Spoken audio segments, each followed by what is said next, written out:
Dear student, আশা করি তোমরা সবাই ভালো আছো। অন্বেষা ম্যাথ আড্ডা ইউটিউব চ্যানেল থেকে সবাইকে আন্তরিকভাবে শুভেচ্ছা ও অভিনন্দন জানিয়ে শুরু করছি আমাদের আজকের ক্লাস। আমাদের আজকের ক্লাস নবম দশম শ্রেণীর উচ্চতর গণিত অধ্যায় 7-এর সৃজনশীল প্রশ্ন। তো দেখো, আমি প্রশ্নটা বোর্ডে তুলে রেখেছি। একটি অসীম গুণোত্তর ধারার প্রথম পদ 1 এবং সাধারণ পদ -2/7। ক নাম্বার ধারাটি নির্ণয় করো। খ নাম্বার ধারাটির দশম পদ নির্ণয় করে প্রথম 10টি পদের সমষ্টি নির্ণয় করো। গ নাম্বার ধারাটি অসীমোত্তক সমষ্টি নির্ণয় করো যদি থাকে। অসীমোত্তক সমষ্টি যদি থাকে তাহলে সেই অসীমোত্তক সমষ্টি আমাদের নির্ণয় করতে হবে। তাহলে আমরা প্রথমে ধারাটা নির্ণয় করব। যেহেতু প্রথম পদ এবং সাধারণ পদের মান দেওয়া আছে, ধারা নির্ণয় করা যাবে। কারণ ধারা নির্ণয়ের সূত্র কি?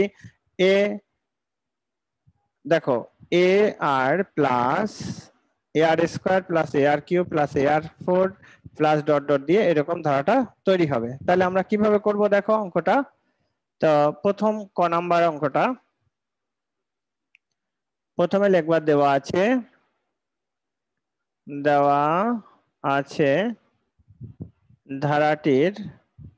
ধারাটির প্রথম পদ a সমান সমান 1, সাধারণ অনুপাত r সমান সমান -2/7 তাহলে এখন এরকম করে নির্ণয় করতে হবে। দ্বিতীয় পদ, তৃতীয় পদ, চতুর্থ পদ এরকম করে নির্ণয় করতে হবে। অর্থাৎ তাহলে দ্বিতীয় পদ কি? ধারাটির দ্বিতীয় পদ কত হবে? 1 ইন্টু -2। এটা হচ্ছে দ্বিতীয় পদ। হ্যাঁ, তাহলে এখন এটা সমান সমান কত? -2/7 ধারাটির তৃতীয় পদ কত হবে?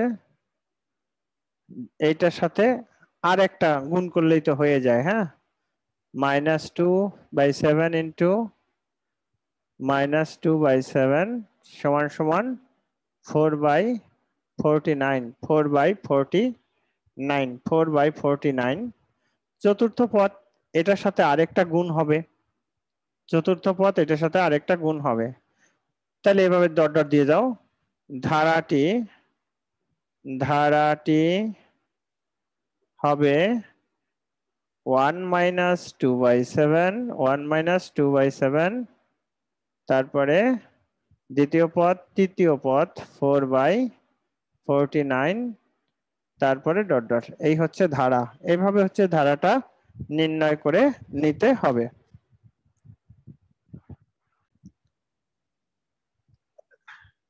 দেখেন, এখন আমরা করব হচ্ছে খ নাম্বার অঙ্কটা।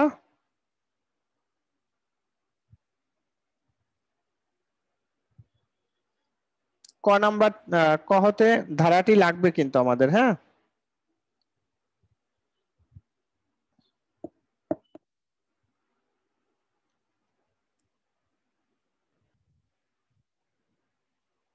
না ধারাটা তো লাগবে না, প্রথম পদ সাধারণ পদ তো দেওয়াই আছে। কথাটা লিখে নাও। দেওয়া আছে প্রথম পদ a সমান সমান 1, সাধারণ অনুপাত r সমান সমান -2/7। তাহলে n পদ সমান সমান সূত্রটা একটু লেখা নাও। আমরা জানি আমাদের সূত্র লাগবে কিন্তু দুইটা, সমষ্টি নির্ণয় এবং পদ নির্ণয়। n পদ সমান সমান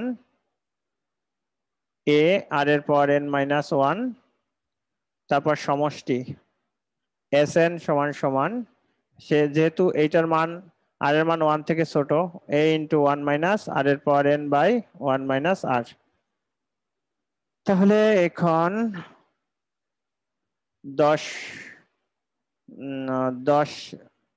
10 পদ সমান সমান a আর 10-1, এর মান হচ্ছে 1 আর এর মান হচ্ছে -2/7, এটার পাওয়ার 9, এটার পাওয়ার হচ্ছে 9।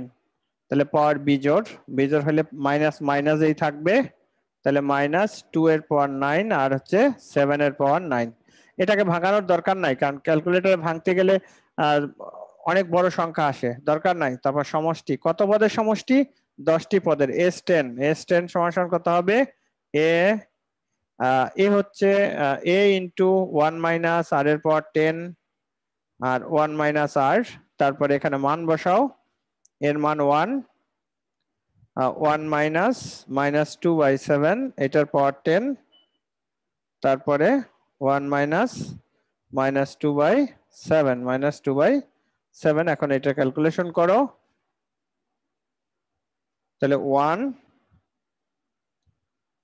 10 তার মানে জোড়, পরিবর্তন, মাইনাসটা প্লাস হয়ে যাবে, তাহলে -2 এর পাওয়ার 10 আর 7 এর পাওয়ার 10, আর নিচে আছে 1 প্লাস 2/7 নিচেটা লসাগু করো, এটা লসাগু করো 7 প্লাস 2, আর এখানেও 7 এর পাওয়ার 10, তাহলে 7 এর পাওয়ার 10 মাইনাস 2 এর পাওয়ার 10, এইভাবেও মানে লসাগু করে তারপর লেখা যায়, লিখলে কোনো অসুবিধা হয় না। এরপর 7 আর 2 9, এখন যদি তাই হয় তাহলে এখন এটা ভাগ থেকে গুণ আকারে আমরা লিখতে পারবো, তাহলে 7/9 আর হচ্ছে 7 এর পাওয়ার 10 আর 7 এর পাওয়ার 10 মাইনাস 2 এর পাওয়ার 10, এভাবেও লিখে দিতে পারো, বা তুমি এটা ব্র্যাকেটে যদি রেখে দাও, ব্র্যাকেটে রেখে লিখবা তাও লিখতে পারো, কোনো সমস্যা নাই স্যার, এটা কোনো সমস্যা হবে না। হ্যাঁ,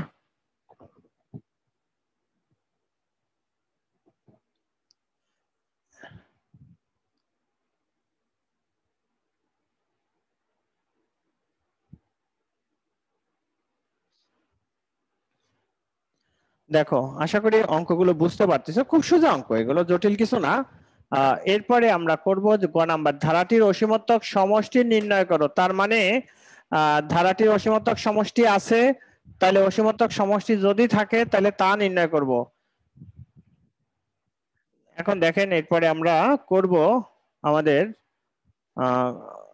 গ নাম্বার অঙ্কটা।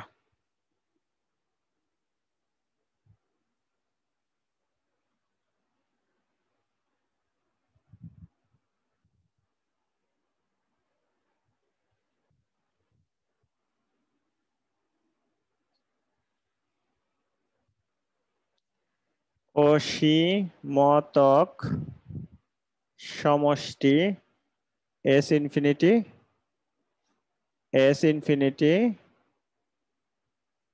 a/1 মাইনাস r, তাহলে সুতরাং s ইনফিনিটি এর মান 1 মাইনাস 2/7, তাহলে কত? 1 প্লাস 2/7, 7 প্লাস 2, 1/9/7, তাহলে 7/9, এটা হচ্ছে অসীমত্বক সমষ্টি। এটা হলো আমাদের অসীমত্বক সমষ্টি। তো দেখেন অসীমত্বক সমষ্টি আছে, কেন ছিল? আর এর মানটা 1 থেকে ছোট, তাই আমরা অসীমত্বক সমষ্টিটা নির্ণয় করছি। আশা করি বুঝতে পারছেন। তো ডিয়ার স্টুডেন্ট, আমাদের আজকের লেকচারের যে অঙ্কটা ছিল সৃজনশীল, আমরা সলভ করে ফেললাম। তো যদি তোমাদের আমাদের ক্লাসগুলো ভালো লাগে, অবশ্যই আমাদের চ্যানেলের সাথে থাকবা। আজকের লেকচার থেকে আমি বিদায় নিচ্ছি, দেখা হবে পরবর্তী লেকচারে।